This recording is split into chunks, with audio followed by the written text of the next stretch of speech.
you okay? What's wrong? Are you not attracted to me anymore? What? No, it's just everything's been full on lately, and I'm flat out. I'm wrecked tired every day.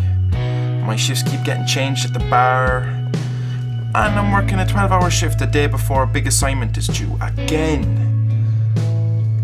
So I've just been wanting to chill when we're together.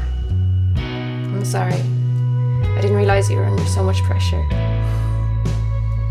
It's tough to be up for anything that isn't sleep nowadays. The semester is almost over. If you're willing to wait just another week.